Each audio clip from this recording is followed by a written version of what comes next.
Welcome to this episode of Inspirational People. I'm Jason Scott Montoya and I'd like to introduce you to Nancy Kleppel. Nancy, welcome. Hi, it's great to be here. Thanks.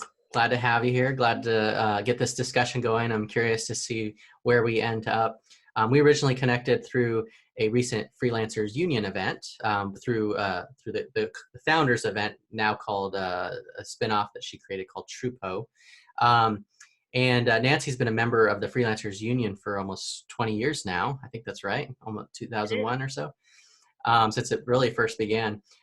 You're in New York. You're a New Yorker, an architect by training with over 30 years collectively of experience in that arena, with various incarnations. But now you're a consultant for creative entrepreneurs and professions who work in the built-in environment, including architects, engineers, but not limited to them. You're also a founder, leader, and collaborator with a 100-member community called Brick and Wonder, which is a relationally oriented community to help firms in the space really tap into relationships and create win-win situations. And you're helping them to position to be better prepared for the unexpected. And this situation we find ourselves in is definitely one of those. So thank you for joining us. Tell us about you, who you are, yourself, your story, what you do, and how we ended up in this interview today. Well, in a moment, the first thing though I want to mention is that the place we connected in particular was a conversation about the mutual aid circle. Yeah. Freelancers reaching out to freelancers. Yeah. And at this moment, those of us who are freelancers, we have a familiarity with moments like this for a lot of reasons, but there are a lot of people who don't consider themselves freelancers who suddenly have similar needs. Yes, that's a good so point. It is worth pointing out the connection to the mutual aid circle, because that is something that's just getting started. And I think people need to be directed back there as to how we can all support each other. Yeah, good point. Because I think with freelancers, freelancers are successful because they expect a crisis around every corner. And this just happens to be a bigger one, but yes. Much bigger one. And, my business is very much geared towards supporting other members of my industry. And anyone who is involved in the building industry, particularly architects, is very familiar with recession. Because we as an industry are so sensitive to recession. So, we all know, like 97, 87, 91, 97, 2000, 2009, like we know them like the backs of our hands, because half the people we know lost their jobs, and then you had to pick up the pieces and put it all back together again. And so what is it about that industry that makes it so sensitive to the... Well, what it is that it's expensive to build a building, and when things get uncertain, projects go on hold, and architects get put on ice, and projects either get canceled or they get stopped, or it's very volatile and vulnerable. It's interesting because building projects, if they're started, it's very hard to stop them without tremendous losses. So certain things have to go forward, but the design itself can be stopped before the construction begins without tremendous financial vulnerability to the investors. And that's, I'm not an economist and I am not a financial expert, but there's this very close connection between the design work and the paying for the construction that stop one, you can conserve more of the assets for the other without making yourself vulnerable to great losses. So with such a volatile but probably rewarding industry, how did you end up in it to begin with?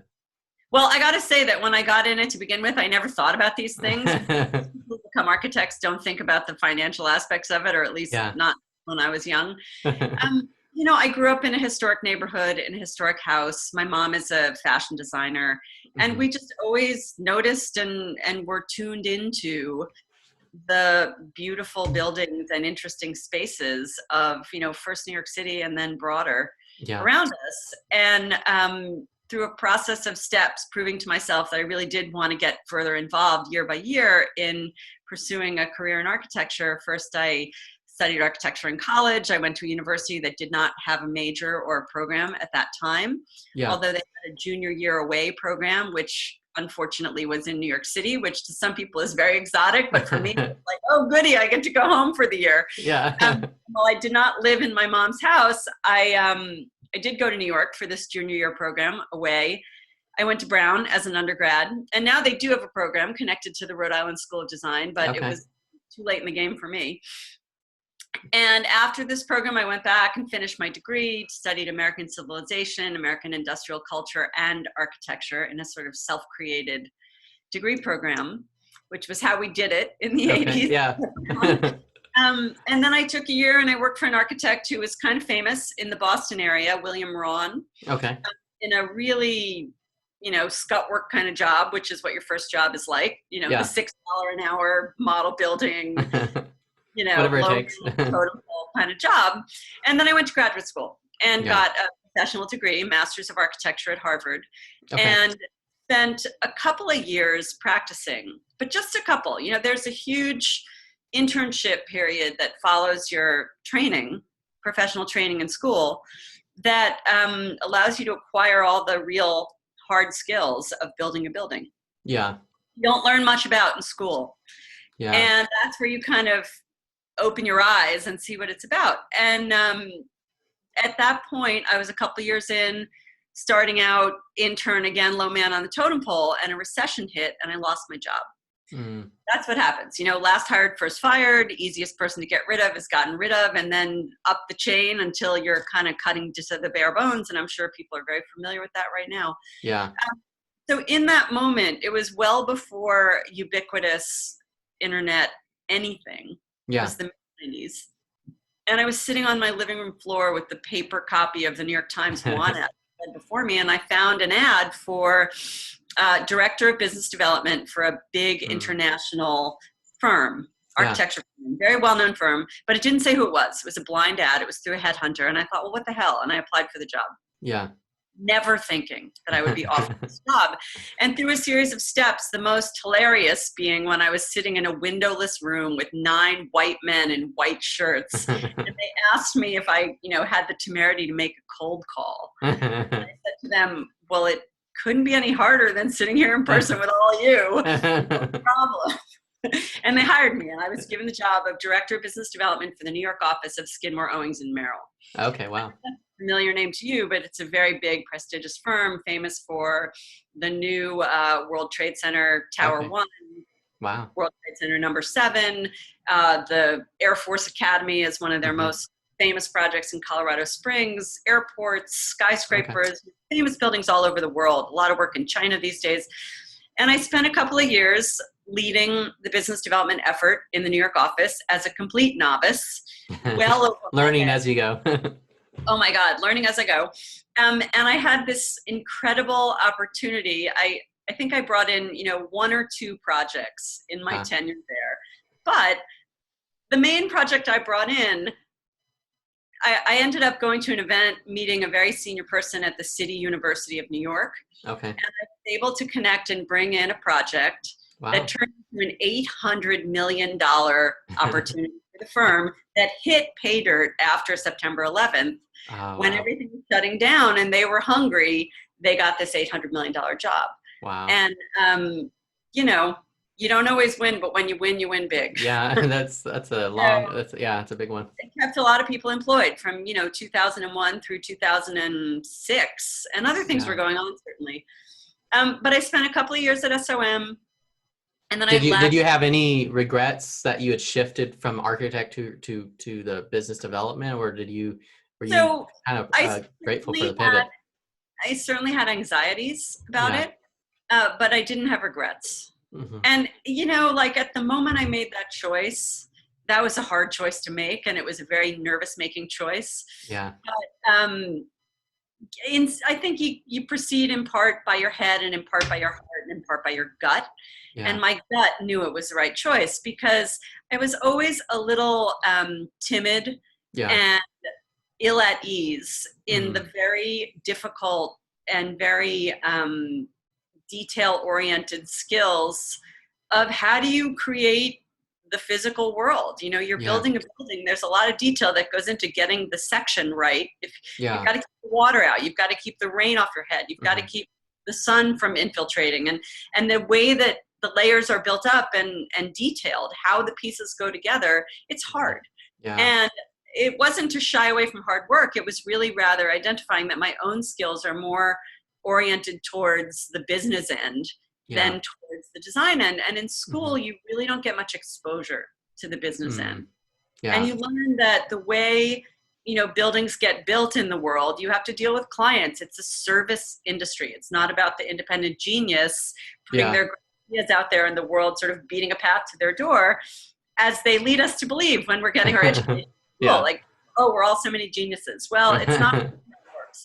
Yeah. No, it's interesting because my degree is in 3D animation, like Toy Story kind of stuff, and I'm further from that than I could be. But that's the similar idea that I experienced is that instead of being the creative, which I am creative in ways that I need to be, but it's really about orchestrating and directing the creative process and people than it is about actually doing a lot of the tactical stuff myself. Well, and then also putting it into the world. Yeah, publishing it. People don't, they don't think about how it's going to be put into the world. They just think it's going to be in the world. They're going to have that opportunity. And the reality is they're not. And for me, it goes back to this moment when I was sitting in school and one of my teachers, who was my primary design critic at the time, he came to my desk and we were talking about the project I was working on and my ability to express myself graphically, my ability to draw.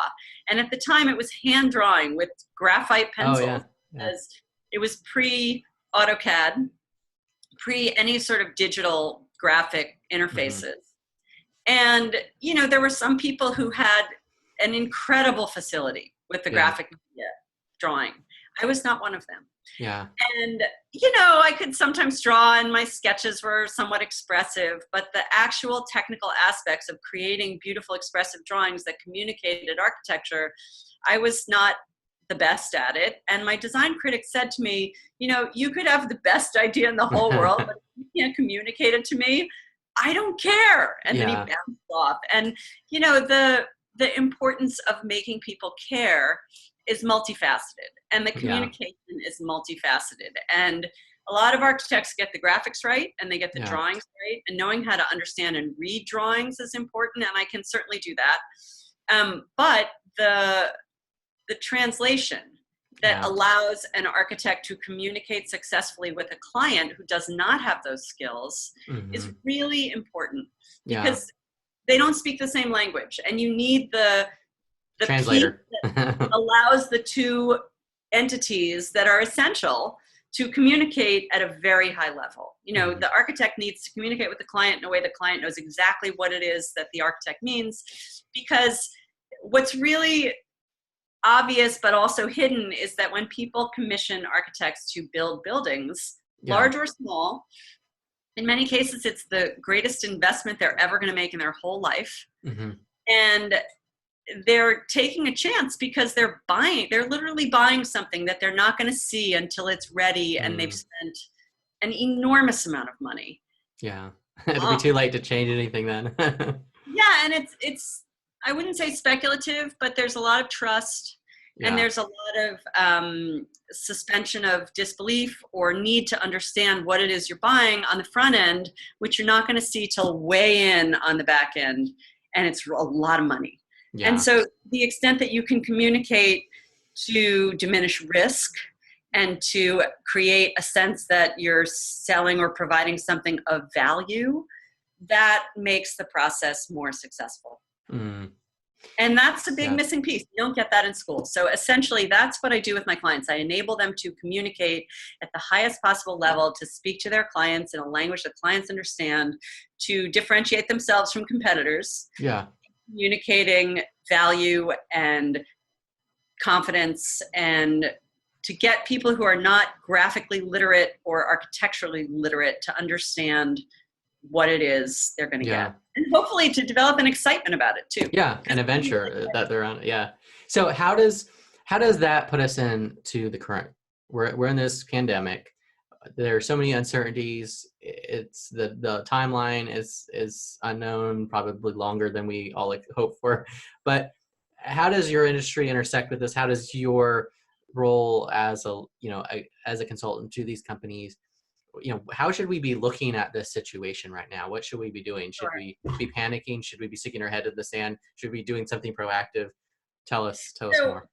I would say one should never panic, and one should never quicksand Yep. because there's no upside. Yeah. It gets nothing. And the extent to which you can, calm down and create a path, knowing that the path is not going to be trouble-free, and it's not going to be a linear straight path that goes up in a constant arc or constant line. That's not going to happen. However,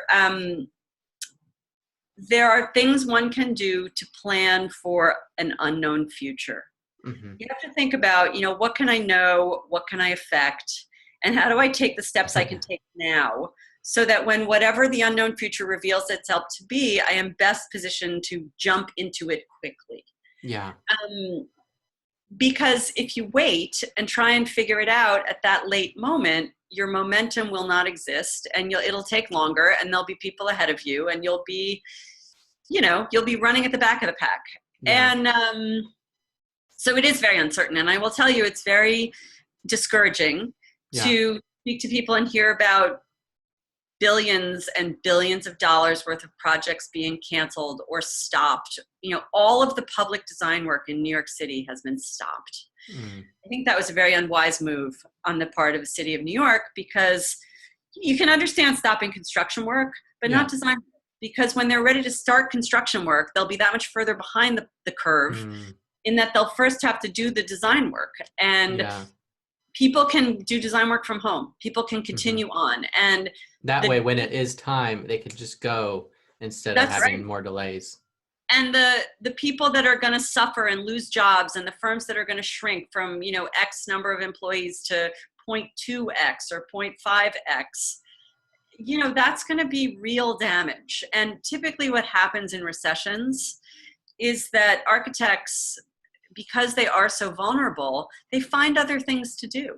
Yeah. So when I finished graduate school in the early 90s, it was the moment that the internet was just beginning to exist, and design for the internet, the creation of what became websites, it didn't exist. And many of my classmates became, in some cases, really well-known interactive designers. My best friend became a world-famous interactive designer. She's a rock star. Yeah. But she started as an architect. And the bottom line there is that when the architecture industry wakes up again, there's a huge gap in the available talent. So if you're looking for a 55-year-old architect right now with 30 years of experience, when things were really busy 6 weeks ago, you had a hard time finding that person, because the pool of trained architects in the early 90s, many of us found other things to do, like me, like my friend Lisa, we had to. And in some cases, we found good things to do, really good things to do, that are without some of the risks of being a practicing architect, or without some of the burdens of being a practicing architect, which is not to say it's not worth practicing architecture. It's great to practice architecture. There are some amazing people who do amazing work, but it's hard. Yeah. And it will happen in this recession. There'll be a shakeout, and the number of experienced or mid-level professionals will decrease. And when we're ready to put the world back together, there won't be as many people to do it, and it's going to be harder to find them. Yeah. So I forget where we started with this question. Yeah. So just, you're in the heart of the rest of the U.S. is kind of looking to New York right now in terms of it's the hot spot, and you're in the middle of this. How should we be looking at this? So I think that, broadly, not just in the building industry, you have to really say to yourself, what can continue? What is the largest spectrum of things that can continue in terms of keeping the economy alive, keeping people working, keeping people engaged, keeping people's minds active, keeping whatever can be continued going on, so that when we're more broadly ready to get other things up and running, it's not like starting a completely frozen machine. It's starting a machine that's running on a lower speed. Yeah.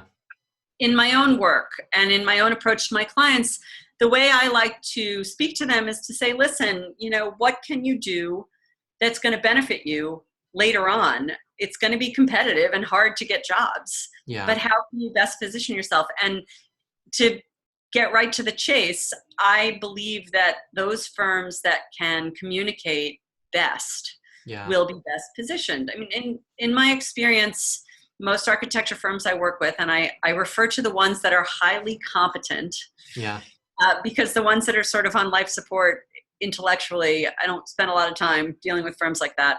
Yeah. Highly competent designers, everybody has something somewhat unique to what they do, in my experience. However, most of them are not capable of communicating that uniqueness. Yeah. And so if you can develop the muscle of understanding what it is that you're doing that's unique to what you do, and communicate it clearly and at a high level of definition, that's a great advantage. So I'm working with my clients now to sharpen up their messaging and to best present the work that they've completed, and to understand how to create templates so that as they are delivering work, which no one's doing now, they can record the milestones of that work in a way that best showcases the accomplishments of that work. And in some cases, that's how do you deliver value in architectural work? One of the things that's really been discouraging for generations as an architect is that architects create a lot of value in the world, a lot of value for other people. They don't get compensated for it. They don't get recognized for it. It's really exasperating. And part of that is because they're not really good at claiming it. And if you can communicate and establish and validate and prove that you've delivered value to your clients, you will have a much better time getting recognized and compensated for it.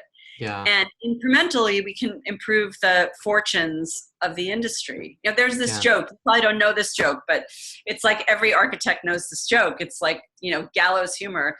Architect inherits $1 million, and someone says, what are you going to do? And he says, with no irony, he says, oh, I'm going to run my practice until the money runs out.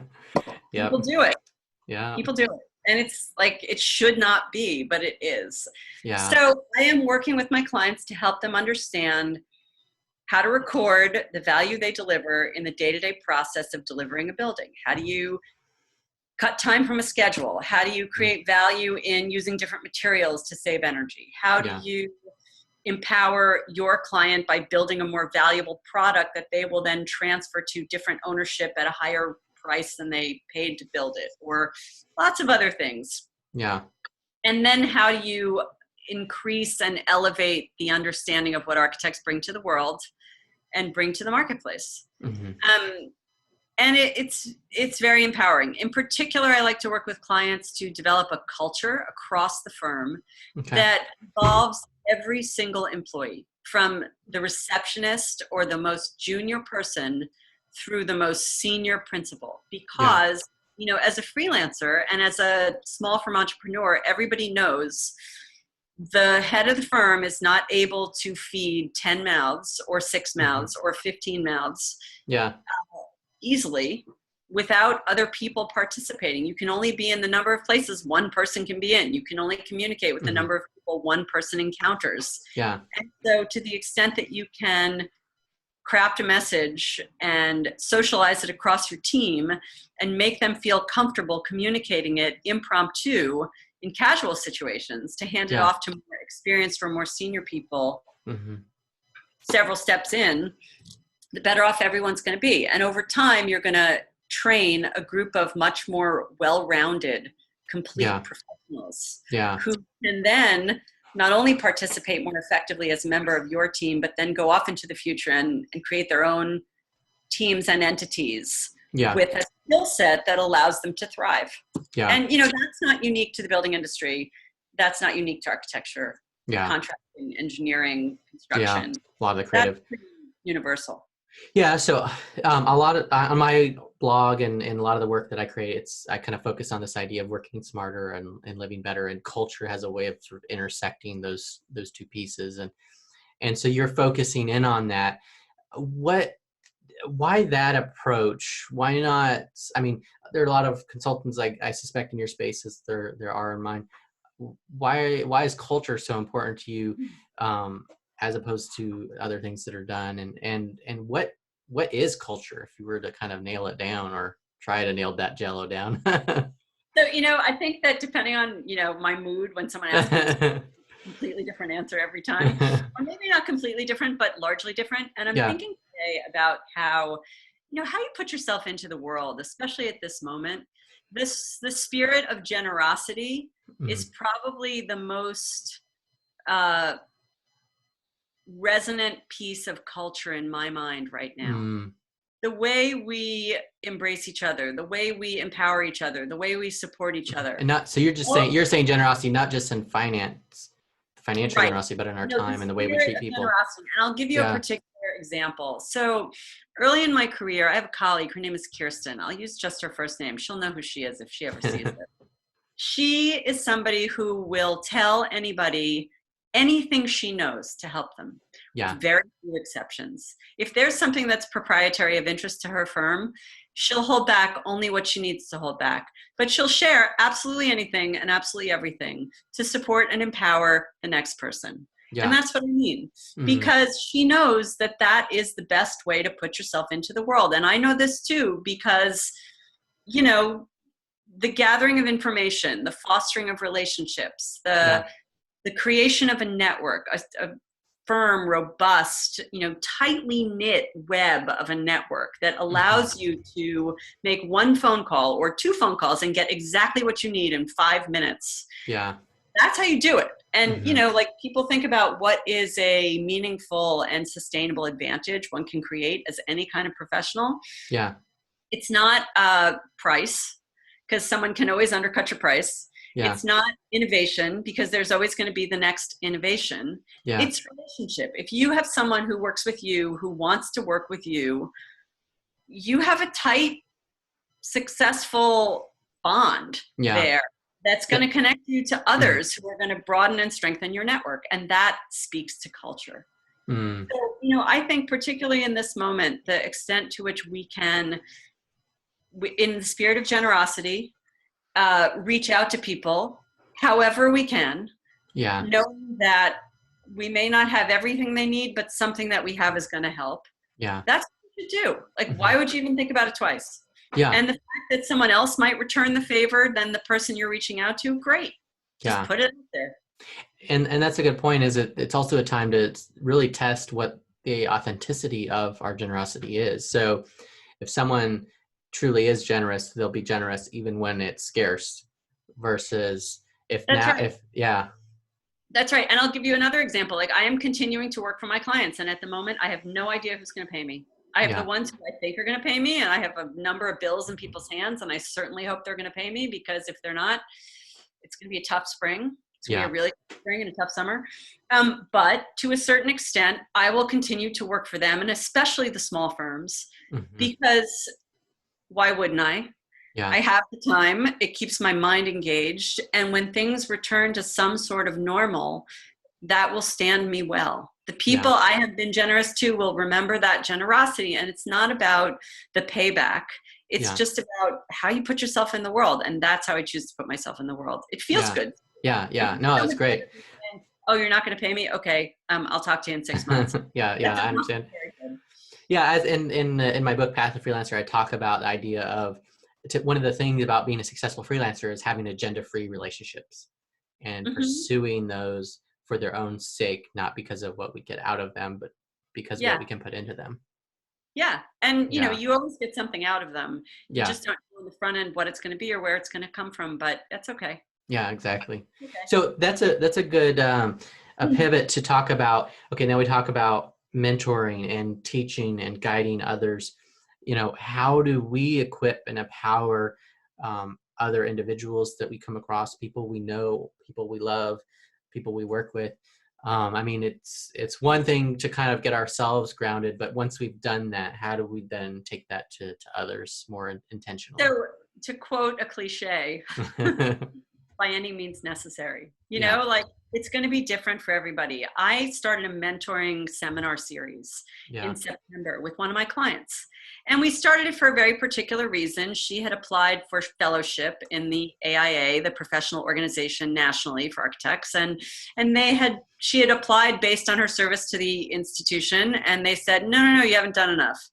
And we were like, what do you mean you haven't done enough? So we came up with a reason and a way for her to do more. And we created this mentoring seminar series in particular to mentor women entering the profession. Because what's happened in architecture and in other industries, I'm sure as well, while women are beginning to be represented in school and early on in the profession in equal numbers, when you get 10, 12, 15 years in, they fall away. And when you look for senior professionals to be partners in big firms or founders of their own firms, there aren't that many of them. And headhunters I know say, yes, our clients want to hire women to senior roles, but they can't find the women. Yeah. And so we have decided to create a series that empowers young women by letting them learn from more senior, more experienced women. Yeah. We reached out to a small group, 10 very accomplished women architects, primarily or really exclusively actually in New York. And we created a model that was easy for people to participate in, that was very low cost, and that could be propagated across the city, the state, the country with very little effort. We created an outline. We're spreading it to different chapters of the AIA. And what we've done is we've asked 2 very accomplished women to speak together about some experience of great significance to the trajectory of their careers. And it can be anything. It can be about working on a job site. It can be about being a partner. It can be about raising children. It can be about getting through internship, anything, getting licensed. Unfortunately, I was supposed to deliver the last seminar alongside a woman named Claire Weiss, who's a renowned architect in New York. And we're still scrambling to get that to be a web-based seminar. I mean, the positives are that we'll have more people involved. The negatives are that we will not have a live presentation. I had really been looking forward to. But, we then open it up to young women within the first 5 years of their career and have a live networking, mentoring seminar together. And we ask the more senior women to just make themselves available indefinitely to speak to whoever wants to reach out to them. And answer whatever question you can answer. And I'll tell you, 2 weeks ago, one of the women I met in the most recent seminar got in touch and said, I got laid off. And I immediately reached out to her and said, listen, I don't know what I can do in terms of helping you connect with a new job right now. However, we are here for you. And we immediately reached out to the entire network and said, we will answer any question we can answer. We will keep the network moving and robust, because this is how you create the safety net that lets people continue to move forward in their career even when things slow down drastically. And we don't know how it's going to play out, but we know it's going to help. So, we are mentoring the next generation of young women architects so that they don't leave and stop practicing architecture. Which is the problem you mentioned earlier. 10, 15 years down the line, we want to see parity. And if not parity, we want to be approaching parity. We want to see women's work as architects presented and discussed as any other work, not singled out as women's work, but just as work. It is so rewarding to see the incredible design work women are doing in Europe and in Asia and in America, and big buildings, convention centers and airports and major retail and affordable housing and skyscrapers. We had speak who was the technical director at SOM, who managed the construction of the World Trade Center Tower 1 as a 37. I mean, my God.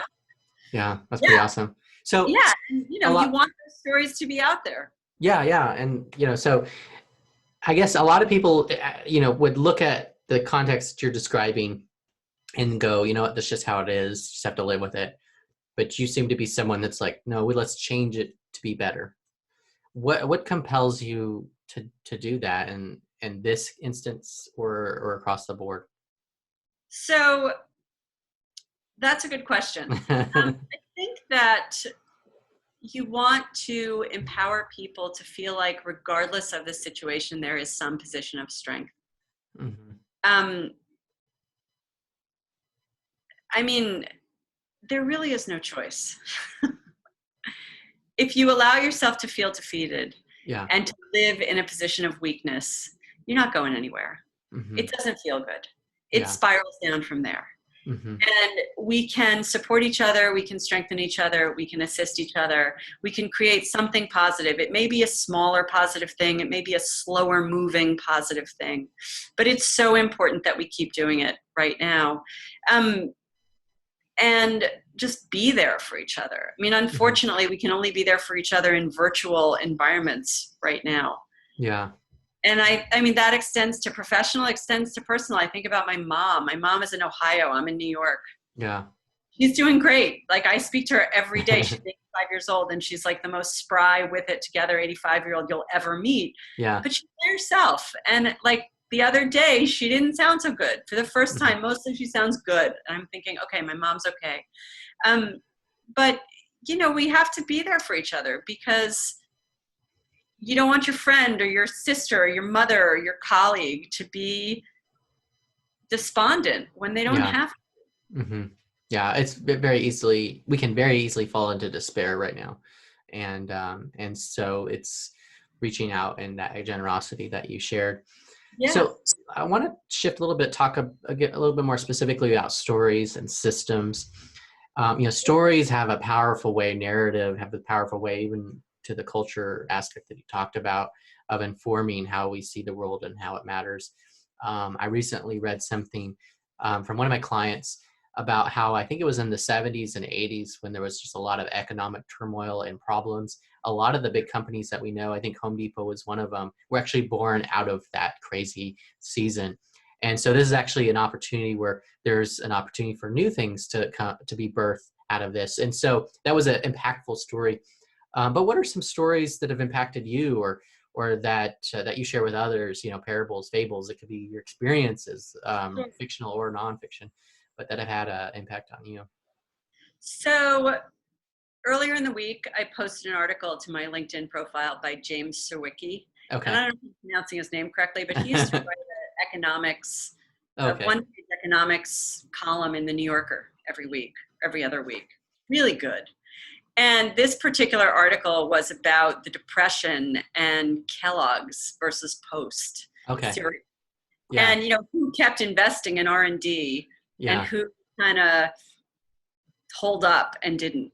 Oh, okay. And how the people who made the investment in the R&D were so much better prepared to hit the ground running later on and thrived. Interesting. And it's really about the positive attitude that has you continuing to invest, or continuing to support, or continuing to mentor, or continuing to craft your story and tell it, rather than be the ostrich and stick your head in the sand.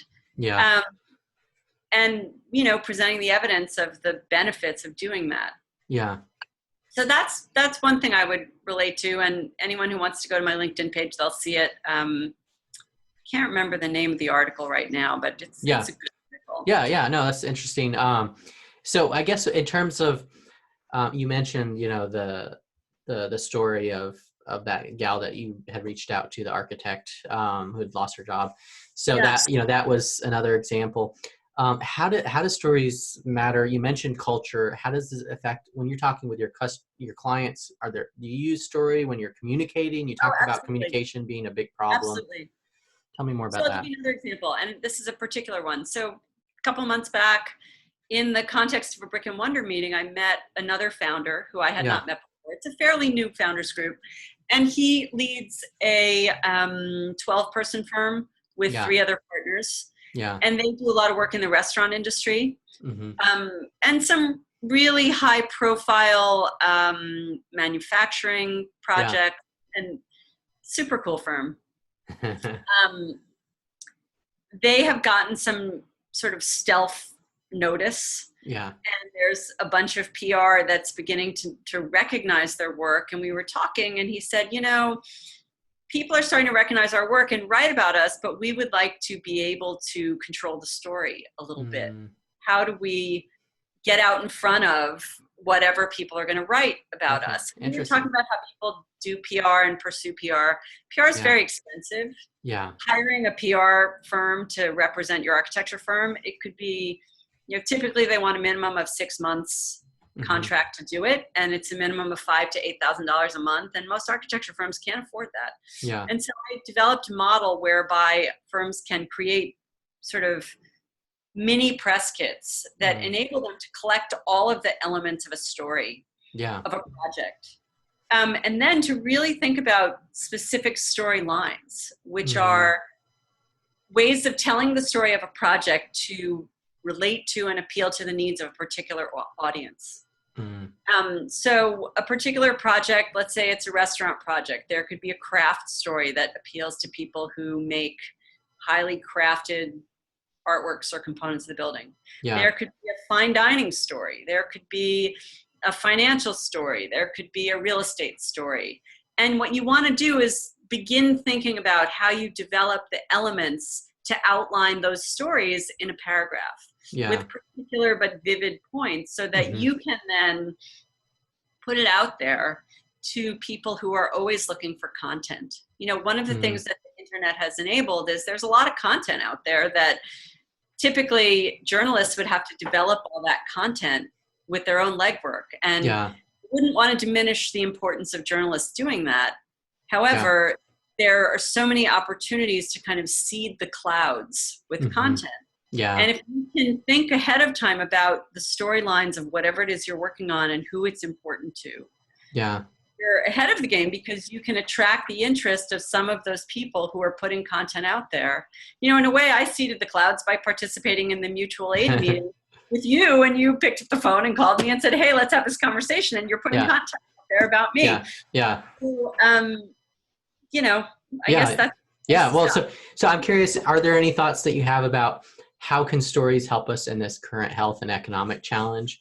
Any thoughts there? Sure. Yeah. Sure. I always think about examples in the story that come to mind. It's just the way my mind works. But through Brick and Wonder, there's a guy I'm working with who manufactures and distributes building materials that are highly sustainable, so that the buildings we build are more and more environmentally appropriate and leave a lighter mark, and diminish further and further the need for and the use of energy. And God, I'm losing my train of thought. Hello. Just stories about relevance to the situation. We were talking last week, and he was saying how he can direct his manufacturers to manufacture personal protective equipment. And not anything and everything, but some things. And he wanted to connect with people who are in need of that equipment, and others who are designing or redeploying their own design capabilities. So an architect I know, a firm I know based in Brooklyn that works out of the Brooklyn Navy Yard that makes a lot of things. They have a pretty substantial industrial setup alongside their design setup. They're manufacturing PPE. They're making masks, and they've designed an exam booth that allows doctors to examine patients with less physical exposure to droplets and, you know, people's breath. And so I've connected Brooks, the guy who has the manufacturing capability to make building materials, to C2 Studio, the firm that's designing, and in some cases manufacturing, but at a much smaller scale, PPE, so that, you know, if they can meet a need for a hospital that needs more masks, and are they the same as what the hospital would have bought 2 months ago? No, they're not. But are they going to help get people through a crisis? Maybe. So, you know, that's part of the story. You can Brooks to Amy to Albany Medical Center, and suddenly people at Albany Medical Center are a little bit safer. And there's something about going second, in the sense that if someone goes first and I can see their example and I can hear their story, it equips me to then take steps in my own life. Sometimes it's hard for us to be the pioneer, but if someone goes first, it allows us to go second more easily. Well, and you see a model that relates to what you're thinking about, such that it shifts the way you think about what you're doing or what you're thinking about. So let's shift to systems. You're more oriented towards relational systems, but there's still types of systems that you've talked about. You talked about culture. You know, what are some systems you use that are helpful for your work or the clients that you work with? And can any of those systems help us in this current crisis situation? So I'm a firm believer in communicating everything to your team. not holding back information, not keeping things close to the vest. And again, like the woman I spoke about, Kirsten, earlier, there are a few things that you have to hold back, but the number of things that you hold back is very small and should be very small. And you want your team to have the fullest understanding of what's going on at all times. And why is your posture? Because there are some people that would take, you only tell the least amount you need to tell, and you're essentially saying, okay, yeah. If you want an all hands on deck approach that's going to drive information and drive energy into your firm, 2 people or 22 people or 222 people, people need to understand why they're doing what they're doing, and it's got to be meaningful to them. And if they see the whole picture, the likelihood that they're going to embrace it is greater. And so I like to create a full team business development culture, but then alongside that, I like to create a work plan that calls on everybody to do something. Okay. And what the junior most person is going to do is a small thing. Yeah. What the senior most person is going to do is a big thing. And, you know, as you get more senior in organizations, as you become a partner in a firm, as you develop your own entity, your job changes in that you're not working in your business as much as you're working on your business. You're not delivering work as much as you are seeking work. Because the junior most person is not in the position to do the front end business development and seek the work in the same way. And so you create a pyramid where, you know, you have the smaller stuff building up to the top, and let's say the junior most person spends a half an hour a week reviewing information that then is fed to the next level that allows that level of person to interact with a collaborator that helps someone further up the chain identify an opportunity that is then pursued very directly by the person who has the most connections and the most experience. And as you create that culture, what you find is that the whole machine is working. I mean, it's like rowing. You know, you have a cell of 8 people rowing and a coxswain who's calling out strokes. Everybody's going towards the same goal. And with a work plan, you know, if you assign particular tasks to individuals every single day or every single week, and then you validate it against a budget that needs for those tasks, if you haven't spent the money, you know they haven't been executed. And if they haven't been executed, you know you're not.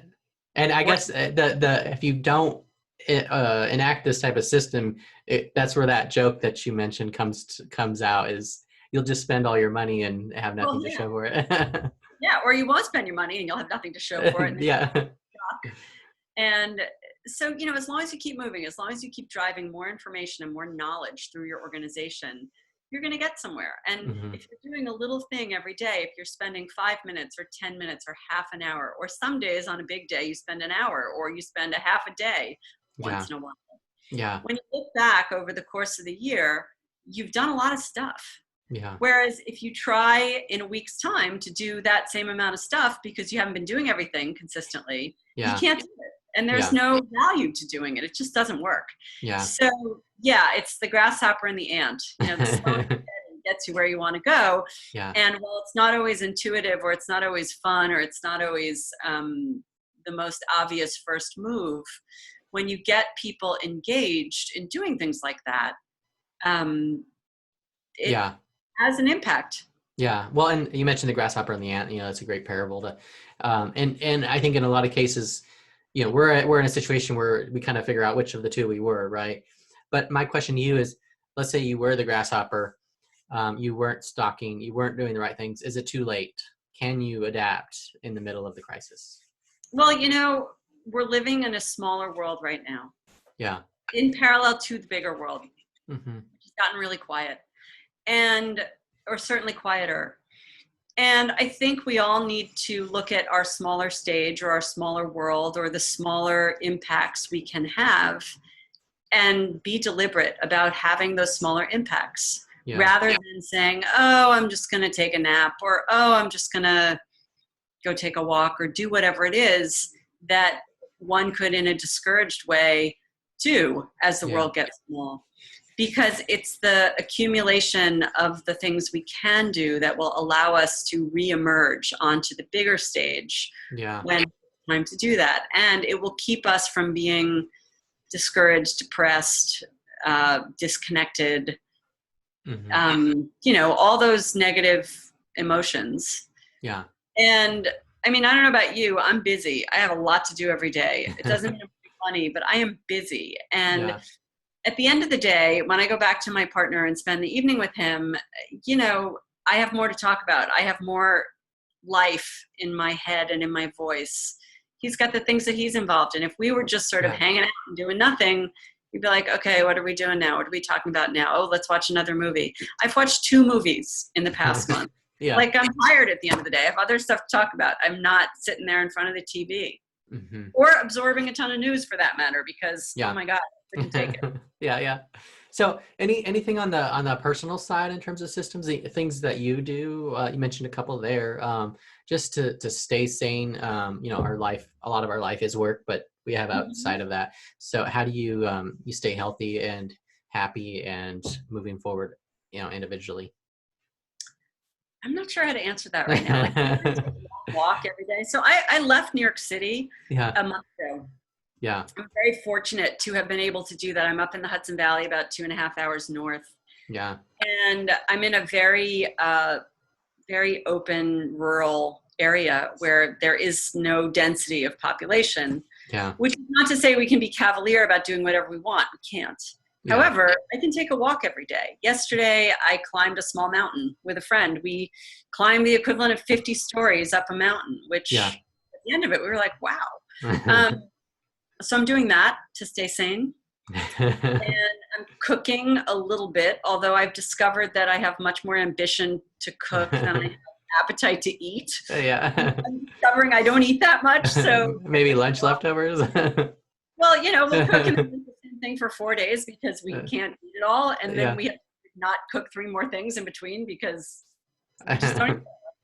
But, like listening to a lot of music, making some new connections to people, even though it's virtually. I'm connecting with all of my childhood friends. Here's actually a great story, and I actually hope everyone will take this to heart because this will have a huge impact. Last week, at the beginning of the week, I reached out to one of my high school friends. I have a group of high school friends, 4 of them, I think, that we are in touch pretty regularly. Okay. And we're going back to 1982 when we graduated. Yeah. And 2 of them moved to LA in the 90s or the mid 80s. And 3 of them moved to LA. Yeah. But 1 came back. So 3 of us are in New York now, 2 of us are in LA.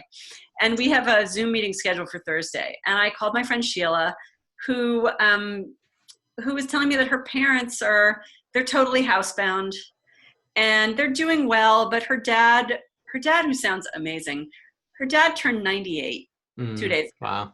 My God, he turned 98. Her mom's, a youthful spring chicken at like 88. But we were talking and she said, yeah, my parents are kind of climbing the walls because they cannot go out. They can't go anywhere. It's just the 2 of them. My brother brings some food. But in any case, Sheila said, would you call my mother? And I said, of course I'll call your mother. Like, I grew up in her mother's house, years ago. And so we decided that we were going to reach out to all of the mothers of our really close friends that we have independent relationships with. So I called my college roommate's mother, and I'm going to call my best friend's mother today. And then she called my mother, and that's awesome. And my mother called her mother. And I mean, it's fabulous. And so. And you would have never done that probably if it hadn't been for the situation. And it's not like I'm making 100 phone calls. It's 3 people or maybe 4 people, but there are these people who, all of these women, her mother, my best friend's mother, my college roommate's mother, they're old. Like, they're between 82 and 90. Yeah. And they're doing okay. But, for me to call my college roommate's mother, she wasn't expecting to hear from me, but she was really happy to hear from me. And I was really happy to talk to her. And it's something that we can all do. Yeah. And if one of us is calling 3 people, 4 people that we know for our entire lives, that's just making their life a little bit better at a really hard time. Yeah. And I can go out, I can take a walk, I can go to the grocery store. My mother can't because she's much more vulnerable and she has to be careful to a degree that, God forbid she should get exposed and get infected with the virus. I can't allow that to happen. And if me making a phone call to her or to my friend Sheila's father keeps him sane for 3 more days until the picks up the phone. God bless. Yeah, that's awesome. I appreciate you sharing. And it's kind of fun to talk to these people that have been a part of our lives. Yeah, to catch up. So let's, life can be unfair, it can be challenging, but there are also moments of joy and prosperity, and you've shared a couple of those. Mm-hmm. So as people traverse this journey we call life, what are your words of wisdom that you would share with those, listening or watching in on this? Wow, that's a hard one. That's like, do I talk about relationships? Do I talk about the thing that, the one thing or the two things or the top 3 things that you think are most important?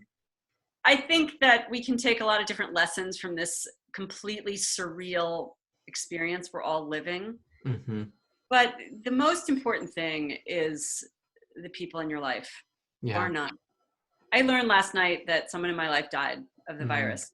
Wow. And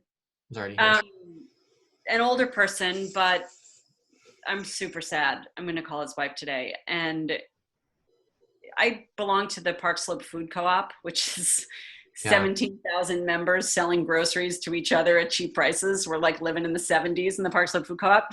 And I work on the same shift for 20-something years. And there's a man named Nathan who sat next to me a lot of the time. And, a couple of years ago, one day we just started talking, and I had never really spoken to Nathan much. And I discovered that I really liked him and he really liked me. And his wife, Ellen, became the leader of our shift. We'd, every 4 weeks, we'd all get together and work in the store.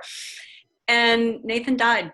And I was super sad to hear that last night, because he was a dear, lovely, wonderful man. And at a certain point, he was able to retire from working in the store, and Ellen was still working in the store. And there was a jazz club across the street, and Nathan would go to the jazz club on Monday nights, and Ellen would be across the street working in the store. And in between sets, he'd come into the store and hang out with us. And then he'd go back and he'd hear the second.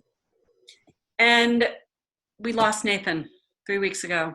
And it's like, this is what is important and irreplaceable about this moment. We have to make sure we lose as few people as possible. I cannot lose my mother. I can't. I need her to be around as long as possible. Mm-hmm. I'm sure everyone feels this way about someone in their life. The point being is that the connections to people are the most important thing. To some extent, they're the only important thing. For those of us who are not worried existentially about how we're going to keep a roof over our heads and how we're going to eat, that's what matters. Yeah. And everything we do should be supporting and directed towards strengthening those situations. And they're both personal and professional. They have to do with how you sustain yourself business-wise. They have to do with how you sustain your family. I was talking to my friend last night, Joy, who told me about Nathan. And I said to her, it's really obvious. It's very clarifying, this moment, what's important.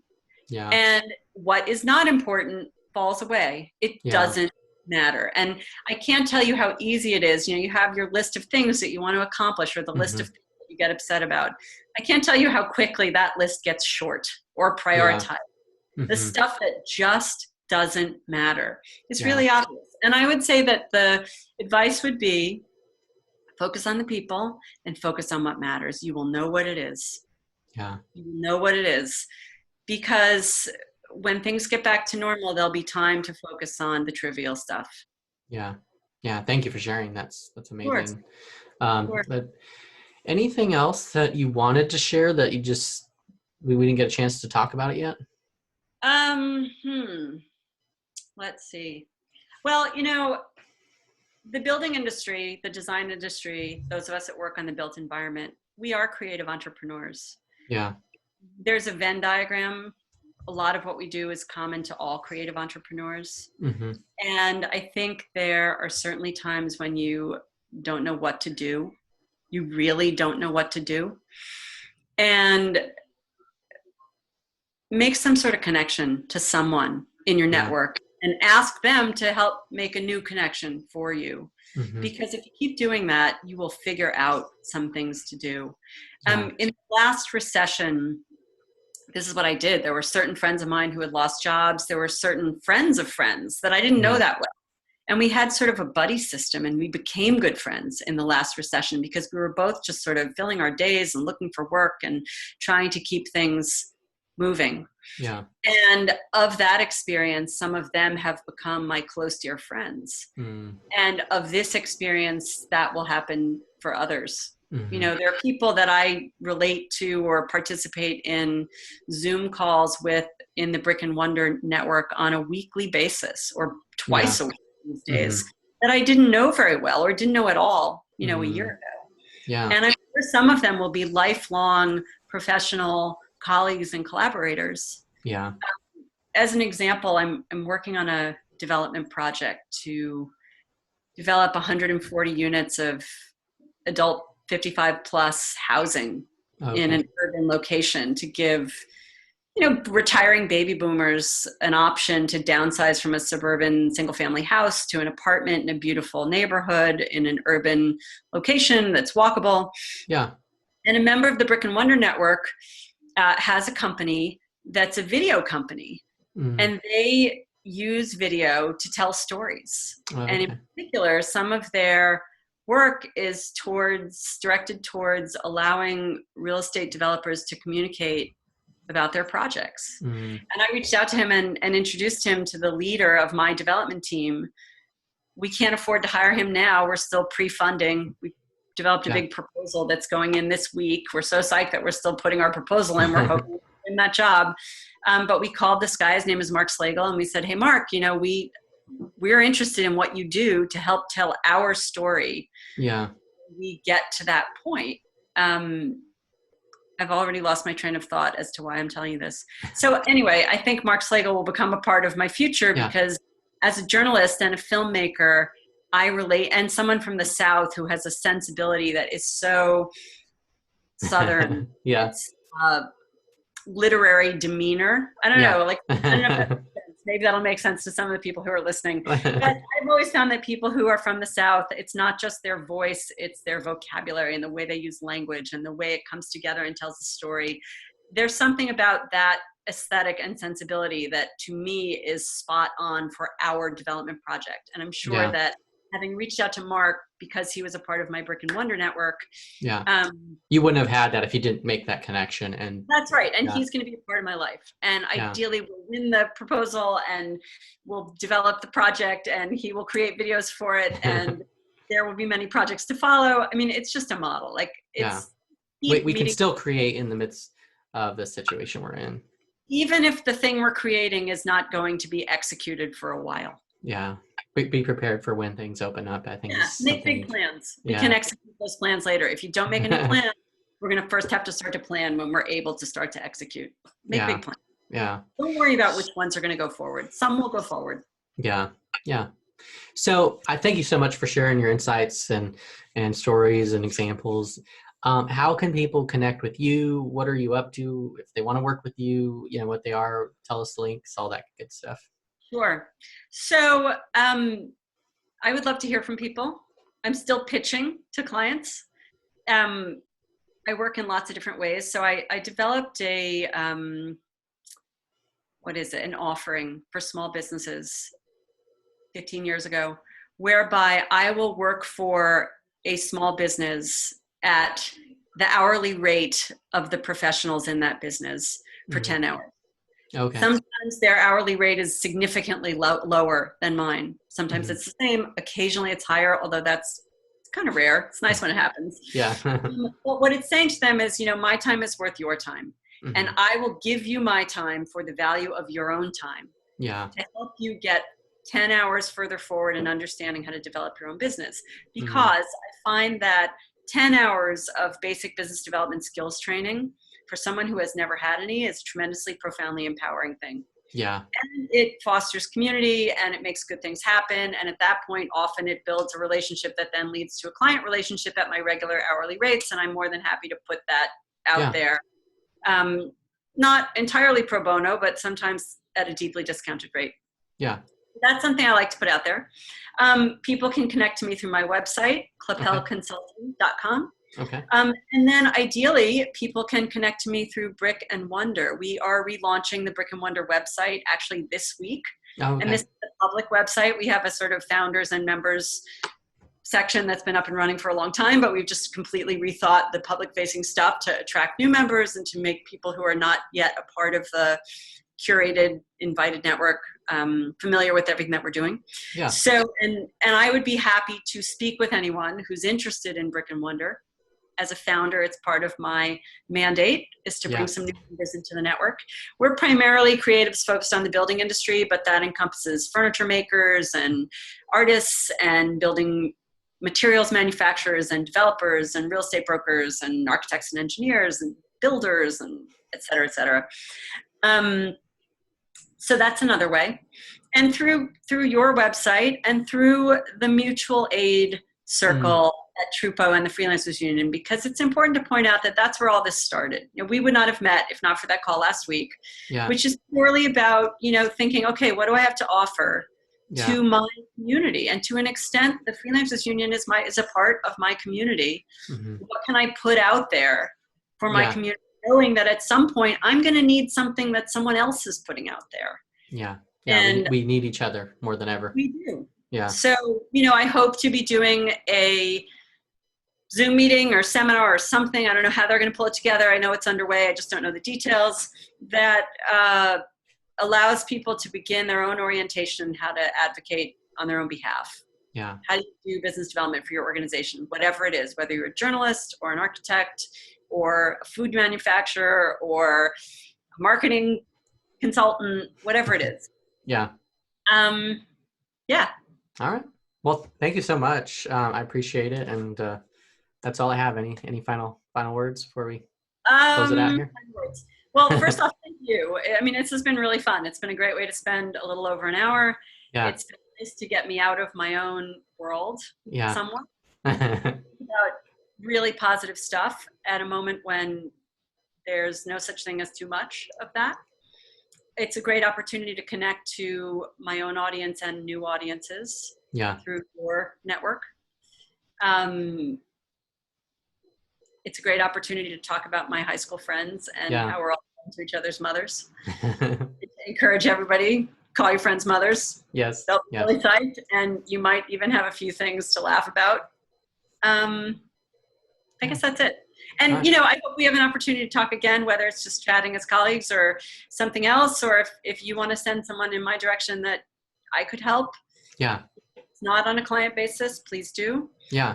And I guess that's it. Sounds good. Well, it's great talking to you. Thank you so much. Thanks. You too.